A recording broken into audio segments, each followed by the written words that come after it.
inundaciones, plagas y el fuego del infierno. La Biblia está repleta de castigos legendarios impuestos por un Dios vengativo. Esos relatos de muerte y destrucción tal vez no pertenezcan solo al pasado de la humanidad, sino también a su futuro. El mundo moderno aún está sujeto a los mismos tipos de catástrofes que figuran en la Biblia. Pero si tuviéramos que volver a enfrentar la ira de Dios, tal vez sea mucho peor.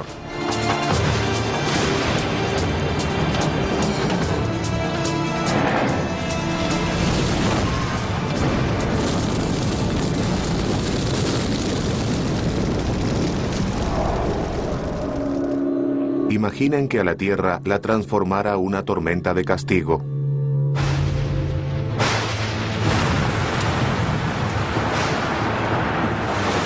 Un diluvio mundial produce una avalancha de agua que cae en cascada a través de los cañones de los rascacielos de Nueva York. Una inundación cataclísmica que arrasa con Asia y barre las grandes capitales de Europa. Desde el espacio, una imagen inimaginable. Un océano inmenso que cubre por completo todo el planeta. ¿Podría esa gran inundación ser parte de nuestro futuro?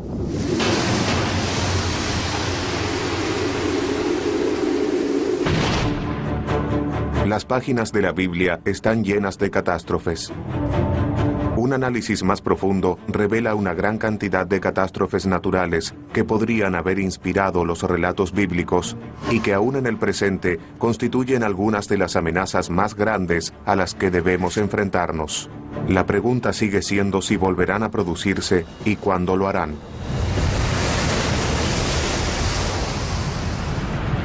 Son cosas que aún resuenan en el presente. Y en parte es porque la gente lee la Biblia como si estuviera en ella. Así que las catástrofes bíblicas aún tocan una cuerda sensible en la actualidad. Y la gente tal vez todavía tiene algo de temor. O quizás se pregunta si no podrían suceder nuevamente. Génesis, capítulo 6, versículo 17. Y he aquí, yo traeré un diluvio sobre la tierra para destruir toda carne en que haya aliento de vida debajo del cielo. Todo lo que hay en la tierra perecerá.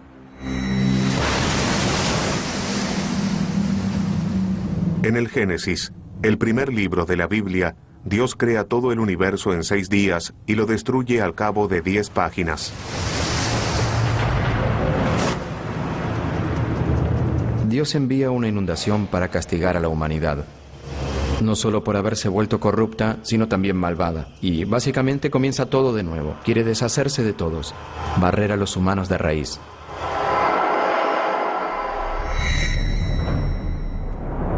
Hace aproximadamente 7000 años, se cree que una antigua inundación arrasó con la región del Mar Negro y cubrió cerca de 100.000 kilómetros de tierra. ¿Puede eso haber inspirado la historia de la ira de Dios mediante el agua? El Mar Negro se encuentra al norte de Turquía y se conecta con el Mediterráneo a través de un angosto canal de agua llamado Estrecho de Bósforo. Pero en 1998, 2 geólogos sugirieron que ese canal no siempre existió. De acuerdo con esa hipótesis, hace cerca de 8.000 años las aguas del Mediterráneo inundaron catastróficamente la cuenca del Mar Negro. Cuando finalmente se rompió la represa natural del Bósforo, los océanos de todo el mundo hicieron que ingresara agua dentro de la cuenca del Mar Negro. La hipótesis conocida como la inundación del Mar Negro propone que un volumen gigante de agua salada proveniente del Mediterráneo inundó el Mar Negro con resultados catastróficos. Para la gente que vivía en la cuenca del Mar Negro, fue una catástrofe que solo pudieron interpretar como la furia divina. Puede haber sido similar a las cataratas del Niágara, pero quizás con una magnitud 20 veces mayor dado el volumen de agua que debe fluir por esa zona para llenar la cuenca.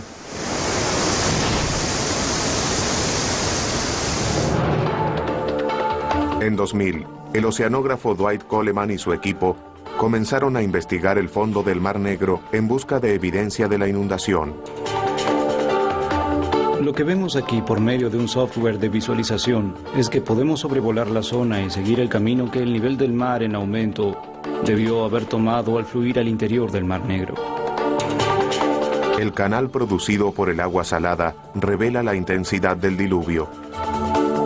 Es bastante claro que hay un canal muy profundo producido por el agua que fluye a través del fondo del Mar Negro. Eso indica que fluyó un volumen muy grande de agua a una velocidad también muy alta.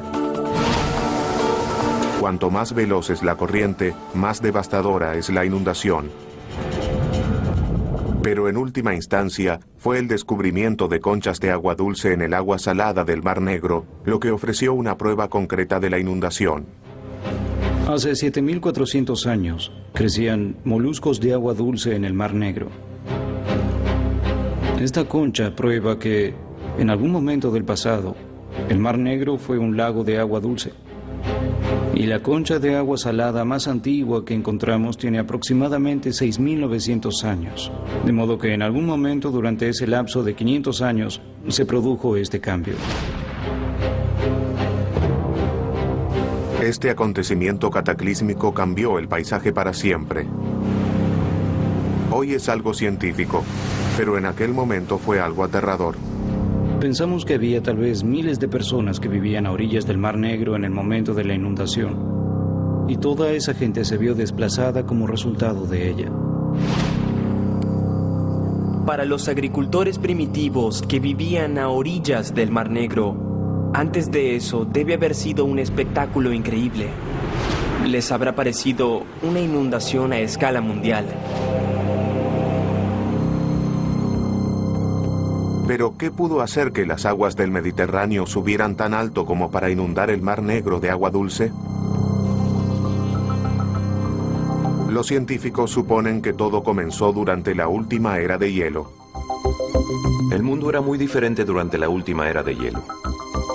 Había una capa de hielo como la de Groenlandia de unos 3 kilómetros de espesor, que llegaba tan al sur como Chicago y Nueva York, y se extendía a lo ancho del continente.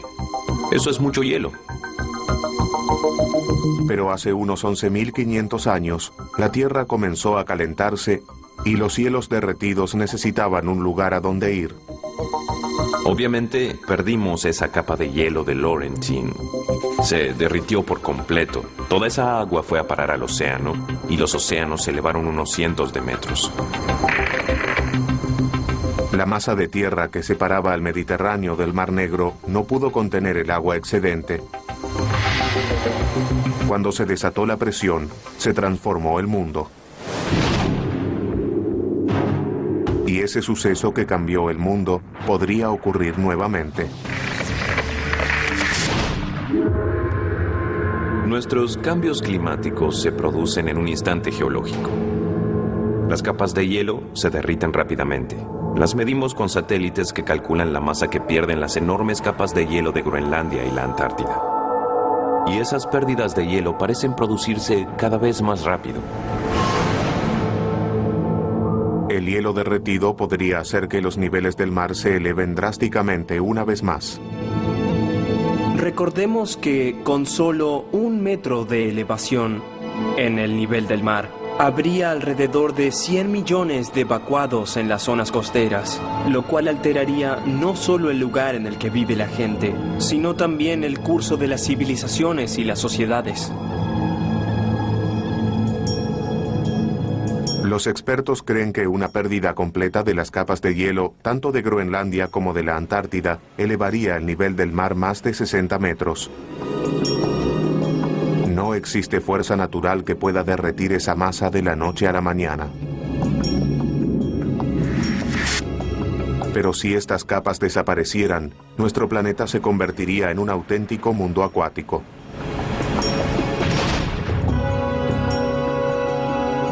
Si llegamos al punto en el que se derritieran tanto Groenlandia como la Antártida, estaríamos hablando de un lugar radicalmente diferente. Se parecería al escenario descrito por Al Gore, con Nueva York borrado del mapa y toda la costa oriental reconfigurada.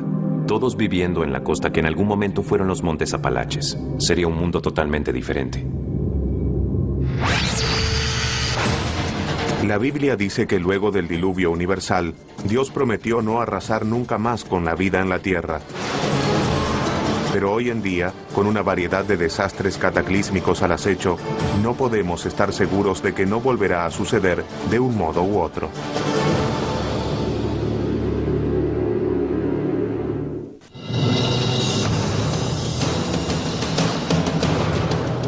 Si solo algunas de las 10 plagas bíblicas cayeran en la actualidad sobre la tierra, tal vez se vería así. Una marea color carmesí asalta las aguas que rodean Manhattan, lo cual transforma el río Este y el Hudson en afluentes de sangre. Las ranas se apoderan de la ciudad. En lo alto, una nube densa y negra se cierne sobre los edificios. Enormes enjambres de langostas vuelan por la ciudad para devorar todo lo que puedan.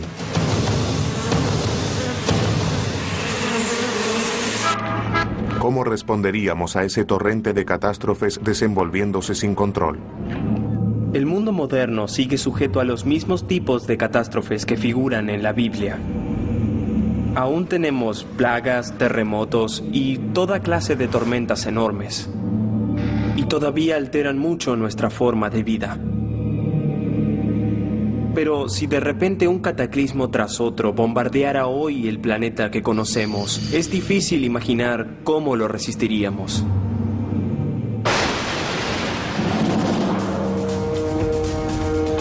Por medio de las 10 plagas, Dios se propone destruir un imperio para liberar un pueblo. Los israelitas son esclavos de los egipcios y el Todopoderoso quiere que los liberen. Pero el faraón no está dispuesto a resignar la mano de obra gratuita. El faraón no está dispuesto a dejar ir a los israelitas, por lo tanto, esto se vuelve una contienda entre Dios y los egipcios por medio de las 10 plagas. Y las plagas parecen ser cada vez peores y más destructivas. Éxodo capítulo 7, versículo 17. Yo golpearé con la vara que está en mi mano las aguas que están en el Nilo y se convertirán en sangre. Y los peces que hay en el río morirán. Este hederá y tendrán asco los egipcios de beber el agua. Las escrituras dicen que con la primera plaga todo el agua se convierte en sangre, de modo que no se trata solo del Nilo, que por supuesto es un río importante para los egipcios, sino de toda el agua potable. Pescados podridos. Un calor abrasador. Falta de agua dulce. Parece una película de terror. Pero esta calamidad no solo puede haber ocurrido en la antigüedad, sino que también sucede hoy en día. Creo que al leer ese pasaje de la Biblia, la mayoría de los que estudiamos este problema vemos una descripción muy correcta de una marea roja.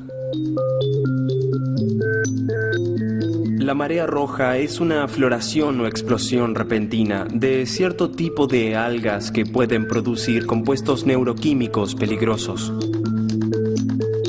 Don Anderson es uno de los científicos principales del Instituto Oceanográfico Woods Hole y uno de los expertos más importantes en mareas rojas. Cuando se produce uno de estos florecimientos, puede ser algo espectacular. El agua cambia de color, puede salir un muy mal olor y el agua puede parecer sangre. Puede parecerse a una sopa de tomate, así de roja. Algunos brotes recientes en Texas y Florida llenaron la costa de peces muertos.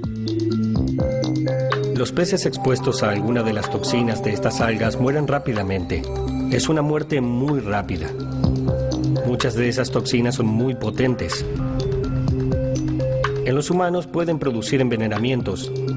Puede haber algunos brotes que hacen que la gente que se encuentra en la playa no pueda respirar debido a que las toxinas se pulverizan con el rocío del mar. Uno comienza a toser y resollar y debe alejarse del océano por esa irritación. En una región como el delta del Nilo, el océano está a un costado y hay agua dulce. Y en este tipo de ambiente hay bastantes mareas rojas que pueden volver el agua roja, matar a los peces o hacer que sean venenosos y causar ese tipo de problemas. Así se transforma en una explicación mucho más sólida.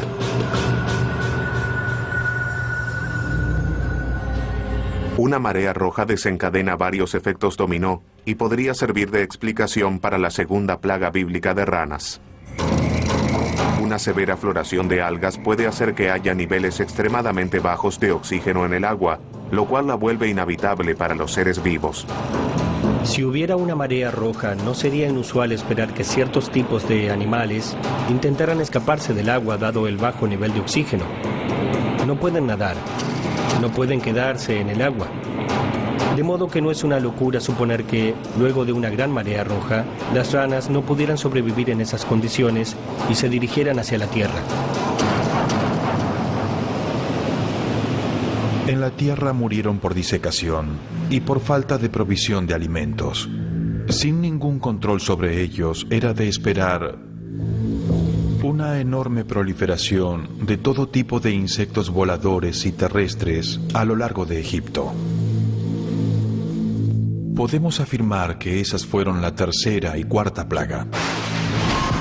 Los cadáveres en descomposición de las ranas y los peces atraen un inmenso enjambre de moscas que asola a los egipcios, seguido de una enorme infestación de piojos. Recordemos que en una época en que la gente no contaba con los antibióticos modernos, cuando alguien se infestaba con piojos, las cicatrices podían producir infecciones que tal vez derivaran en enfermedades graves. Los humanos no son los únicos afectados. Los cadáveres en descomposición y los insectos voladores pueden transmitir bacterias letales. Y la quinta y sexta plaga hacen precisamente eso. De repente, el ganado se enferma y muere. Tanto hombres como bestias sufren una aflicción de horribles forúnculos de pus.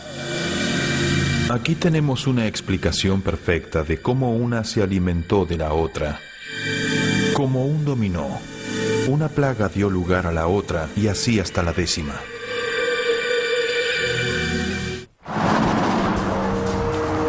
Hoy los antibióticos hacen que las enfermedades bacteriales se traten fácilmente.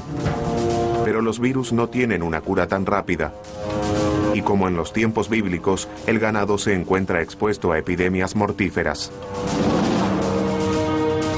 Puede tratarse del virus de la gripe que antes vivía en las aves, los cerdos u otros tipos de animales. Algunos de ellos evolucionaron y de repente pueden vivir también dentro de receptores humanos. Los recientes brotes de gripe aviar y porcina son advertencias que los humanos no deben pasar por alto. Algunos expertos en epidemias piensan que es casi inevitable que en algún momento vuelva a producirse algún tipo de gripe aviar y que ésta evolucione hasta radicarse en las personas, en los seres humanos. Que se transmita mucho más fácilmente y que sea más o menos letal.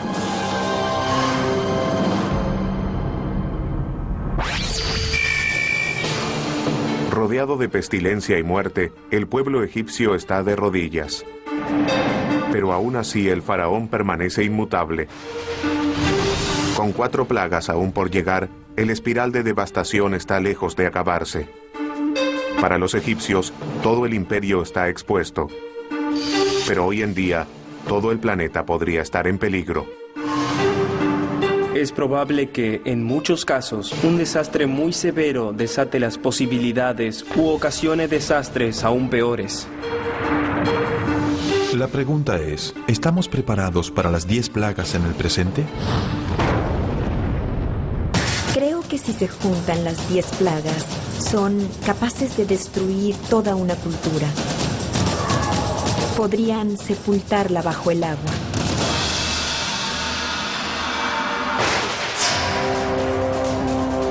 No hay carne, peces ni agua para beber. La 7ª y 8ª plaga azotan el granero de Egipto. Una lluvia de granizo cae sobre los campos de trigo y un ejército de hambrientas langostas diezma todo lo que encuentra en su camino. En la Biblia dice que fue la más grave de todas las plagas, aunque no mató a demasiadas personas o animales.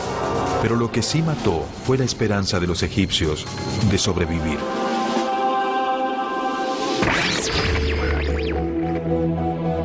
nuestros graneros se encuentran amenazados por las temperaturas en aumento que causan más sequías y tormentas más intensas.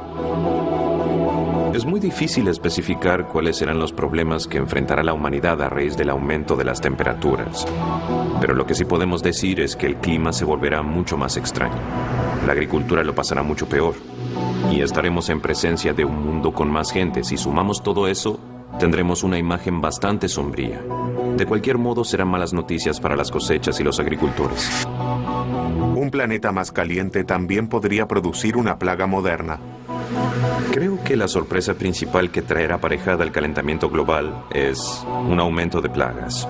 El escarabajo de la corteza está asolando los bosques de Canadá. Vemos un aumento de la cantidad de mosquitos con todas las enfermedades que acarrean, como la malaria y la fiebre del dengue.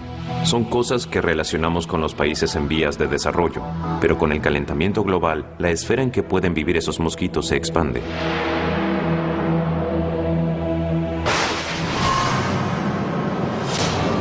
En la Biblia, la novena plaga se transforma en el máximo despliegue del poder de Dios.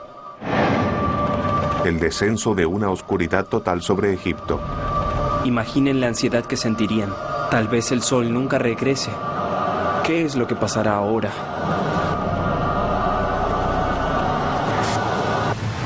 El granizo, las tormentas y la oscuridad tal vez estuvieron relacionados. Algunos estudios recientes sugieren que aquellos prueban que la Biblia registró uno de los mayores cataclismos del mundo antiguo. A 800 kilómetros al norte de Egipto se encuentra la isla griega de Santorini. En el siglo XVI a.C., Santorini sufrió una de las explosiones volcánicas más grandes de los últimos 10.000 años. Fue más de 50 veces mayor que las erupciones del monte Santa Elena en 1980. Ese fue el suceso más grande que se debe haber visto en la región del Mediterráneo en toda la historia. ¿Acaso los relatos de la explosión de Santorini se habrán ganado un lugar en la Biblia? Una erupción volcánica tan grande formaría una columna de material en la atmósfera de 32 kilómetros de altura. La gente vería una lluvia de ceniza desde el cielo y estaría a oscuras porque la nube de polvo cubriría la luz solar. Recientemente se hallaron pruebas físicas de que las cenizas del volcán de Santorini llegaron hasta Egipto, a 850 kilómetros de distancia. La evidencia física consiste en capas de ceniza que se hallaron en un lago del delta del Nilo. Así sabemos que la ceniza recorrió todo ese camino hacia el este y cayó sobre esa región. La erupción también podría explicar las devastadoras tormentas de granizo. La ceniza volcánica en la atmósfera puede producir inestabilidad atmosférica, precipitaciones o tormentas eléctricas. Y en esas tormentas también habría granizo. En la actualidad, uno de los famosos parques norteamericanos es una bomba de tiempo volcánica con 100 veces más poder explosivo que el de Santorini. Yellowstone es un supervolcán y produjo varias erupciones. La última fue hace 600.000 años. Al observar su historia, vemos que aproximadamente cada 600.000 años, Yellowstone produce una enorme erupción volcánica. Uno podría decir que ya se venció el plazo para una erupción de esa magnitud en la caldera de Yellowstone. Si la caldera de Yellowstone entrara nuevamente en erupción, si hoy viéramos ese tipo de supervolcán, estaríamos frente a un nivel de daños que abarcaría todo un continente. La explosión de Santorini pudo haber matado a miles. Pero si explotara la caldera de 50 kilómetros de Yellowstone, tal vez veríamos algo mucho peor. La ceniza en la atmósfera sumiría a todo el planeta en un invierno apocalíptico. La suma final de muertes podría alcanzar los 1.000 millones en todo el mundo. No es una cuestión de si el volcán volverá a erupcionar, sino de cuándo lo hará, y no hay forma de evitarlo.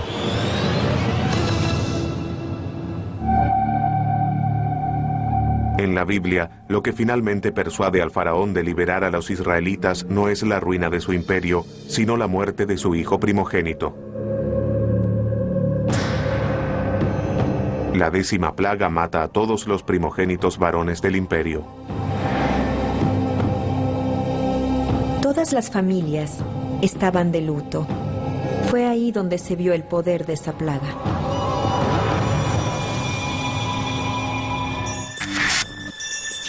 Incluso esto puede haber sido el resultado de las plagas anteriores.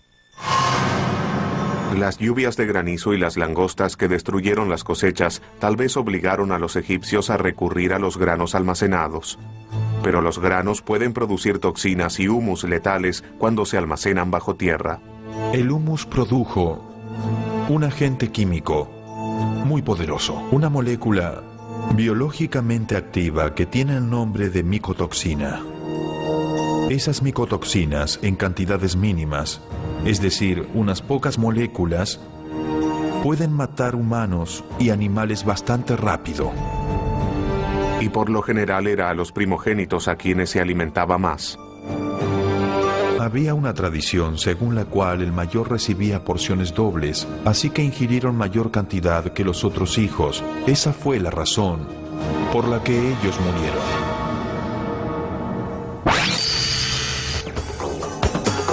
Las plagas destruyeron al imperio parte por parte. Pero en otras partes de la Biblia, basta con un instante para destruir una ciudad y sus habitantes. Por desgracia, lo mismo sucede en la actualidad.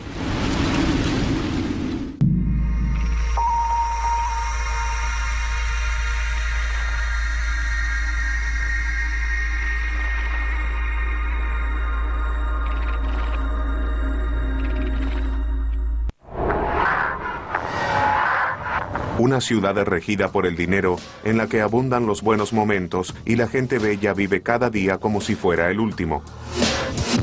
Ahora,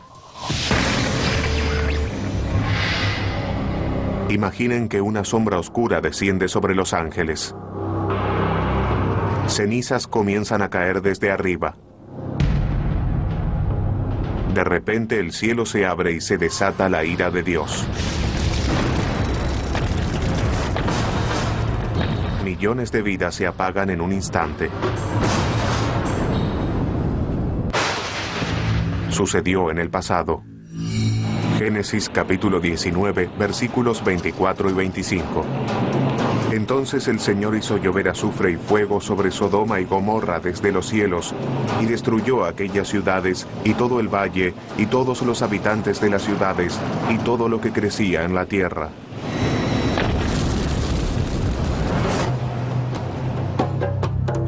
Muchos intentaron ubicar estas famosas ciudades de pecado en un mapa. En los años 70, unos arqueólogos excavaron en la actual Jordania y descubrieron dos ciudades abandonadas que pueden haber inspirado el relato bíblico. Alrededor de 1979, los arqueólogos sugirieron muy tentativamente que si hubiera una pizca de veracidad histórica en el relato de Sodoma y Gomorra, quizás sería en las ruinas de Bab Edra y en las ruinas de Numeira donde habría comenzado todo. La ciudad amurallada de Bab Edra en un momento se encontraba en una gran colina sobre la llanura del Mar Muerto. Todo lo que queda hoy son escombros.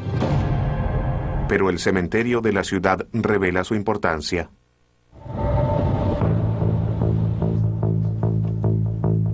Mohamed Nayar es arqueólogo y exdirector del Departamento de Antigüedades de Jordania. El cementerio de Bab Edra es enorme. Y no se excavaron todas las tumbas.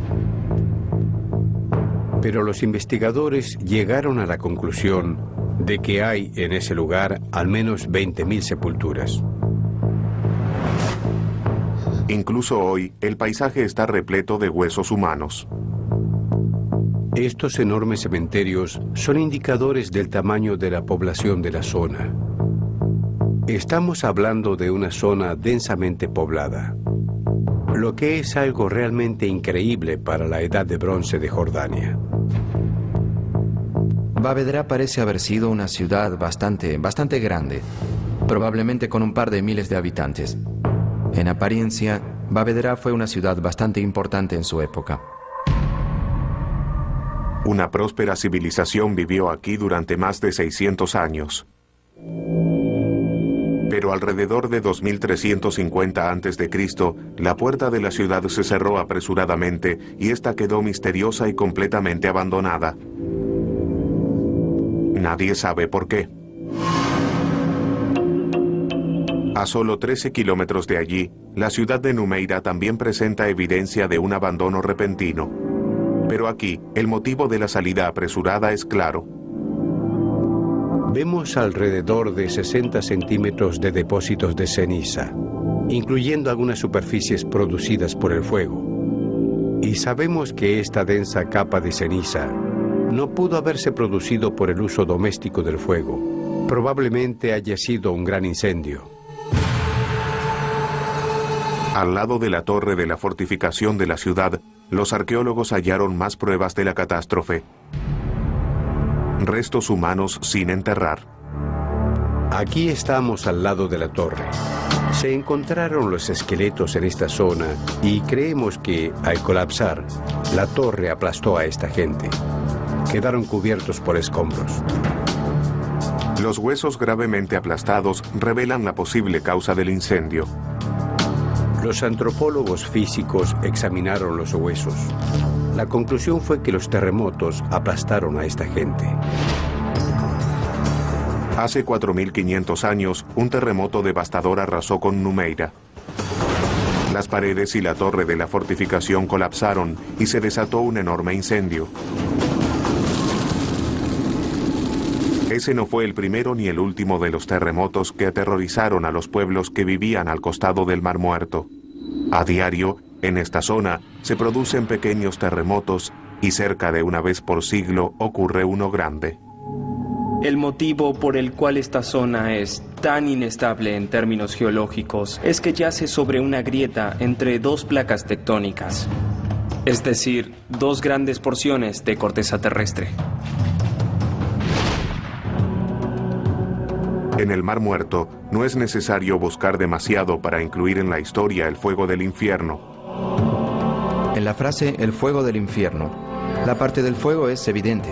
La parte del infierno aparece por el azufre, de modo que los que van juntos son el fuego y el azufre. El azufre, tanto en su estado sólido como en el gaseoso, aparece naturalmente en la zona y es altamente inflamable. Cuando la Biblia habla del fuego del infierno, es exactamente esto lo que describe. Los antiguos habitantes de la zona conocían este tipo de mineral y es por eso que se menciona en la Biblia.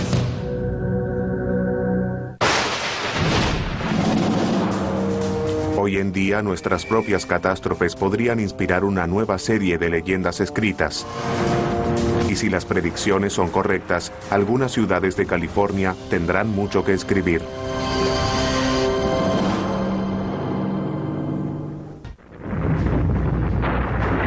Un antiguo terremoto que destruye un paisaje y desata un incendio que arrasa con todo lo que está a la vista.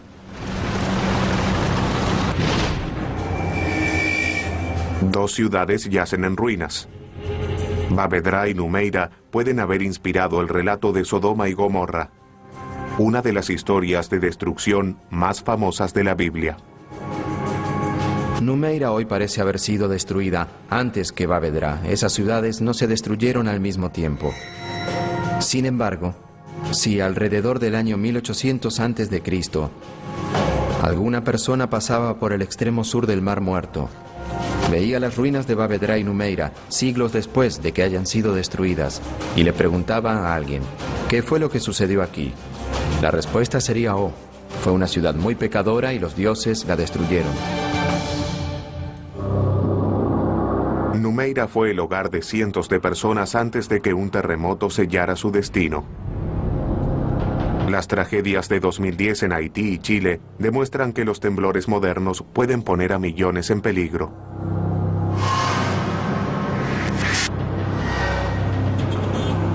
Dado que en el mundo de hoy tenemos centros urbanos mucho más densamente poblados que los de la antigüedad, la escala de devastación sería casi inimaginable y excedería por mucho cualquier cosa que pudiera haber sucedido en los tiempos bíblicos. La costa oeste de Estados Unidos debe prestar atención a las advertencias del pasado y del presente. Como en la región del Mar Muerto, la costa de California se encuentra sobre una falla que separa dos enormes placas tectónicas. La falla de San Andrés es una de las más activas en todo el mundo. Atraviesa San Diego, Los Ángeles y San Francisco. Ambas placas están en movimiento. La presión se acumula a medida que estas placas rozan una con otra, y en ocasiones esa fuerza se libera repentinamente en forma de un espectacular terremoto. Existe un 99% de probabilidades de que en los próximos 30 años, un terremoto de al menos 6.7 en la escala de Richter azote California. Los geólogos concuerdan en que el sur de California, con la famosa ciudad de Los Ángeles, corre el mayor peligro. El sur de California es una de las zonas más pobladas que hay en este país. De hecho, es la segunda zona más poblada. Alberga a más de 24 millones de personas. El plazo calculado para que se produjera un inmenso temblor en esa región se venció hace aproximadamente 150 años, y los resultados del próximo terremoto podrían ser desastrosos. Tenemos una enorme infraestructura de energía. La luz y el agua están en constante flujo por nuestras ciudades. Por ejemplo, un terremoto importante que rompiera las tuberías de gas y de agua, de repente produciría enormes incendios e inundaciones que atravesarían las ciudades. Sigue siendo difícil predecir un terremoto e imposible impedirlo. Lo único que California puede hacer es esperar. Terremotos, supervolcanes, mega inundaciones. Si alguna de estas aterradoras catástrofes fuera a destruir el planeta, tal vez pensaríamos que nuestros días están contados. El último libro de la Biblia podría decirnos qué esperar. De verdad, es muy difícil interpretar el libro del Apocalipsis. ¿Se trata de un sueño? ¿Se trata de algo real? ¿De qué se trata? El Apocalipsis es una profecía aterradora que hace que otras catástrofes bíblicas parezcan un paseo por el parque. Sobre las olas de esos horrores se encuentran los 4 jinetes del Apocalipsis. La guerra, la hambruna, la pestilencia y la muerte asolan la tierra. Reina la oscuridad. Incluso las estrellas caen del cielo. Y es esa parte de la profecía lo que los astrofísicos sugieren que tomemos en serio. En muchas religiones se habla de la caída de las estrellas del cielo. Quizá el único acontecimiento capaz de destruir toda la vida sobre la Tierra, esencial e instantáneamente, provenga del espacio exterior. Nuestro golpe final podría provenir del cielo. Literalmente.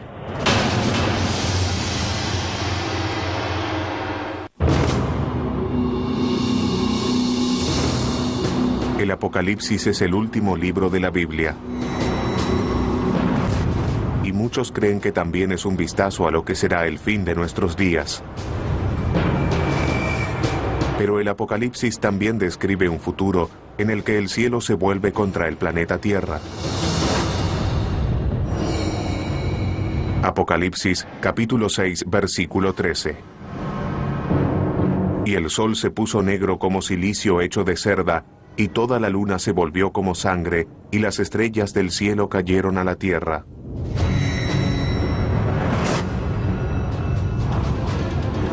Hoy en día, este pasaje conjura un gran número de amenazas reales. Existe la posibilidad de que choquen asteroides, de que haya impactos de cometas que podrían destruir toda la vida sobre la Tierra, tal vez en cuestión de minutos.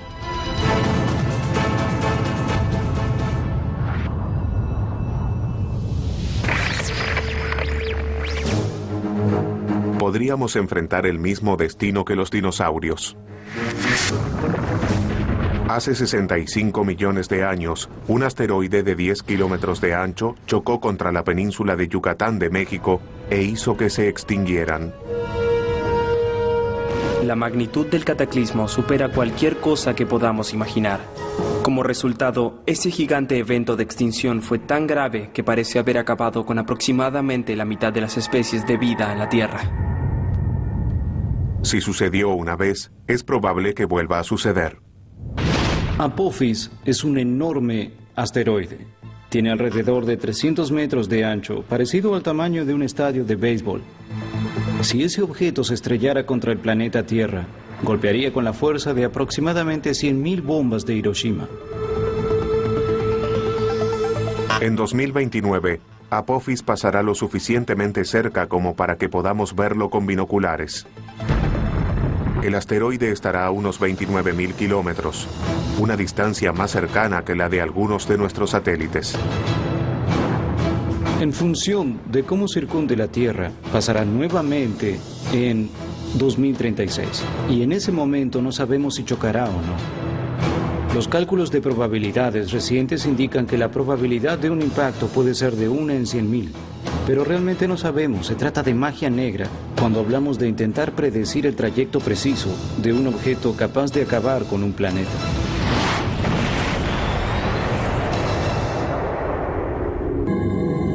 Otras amenazas del espacio exterior podrían poner en peligro no solo la vida en la Tierra, sino el mismísimo planeta Tierra.